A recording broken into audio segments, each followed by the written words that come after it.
Новости СММ, и сразу же один лайфхак из Threads, который мне накидали, когда я эти новости стала публиковать у себя там в Threads. ФАС напомнил о том, что все заблокированные соцсети, у которых ограничены права на территории Российской Федерации, в них нельзя делать рекламу. И перечислил эти самые соцсети. Ну, то есть люди думали, что сейчас как скажут нам, что нельзя там рекламу делать, и мы перестанем. А нет, оказалось, что Telegram ограничили, и все, и теперь там тоже делать рекламу нельзя. Интересный подход, спасибо, что сказали.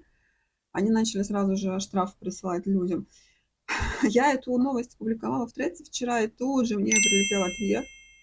Не буду его зачитывать, но чтобы вы понимали, как работает мозг людей, как они быстро находят решение проблем.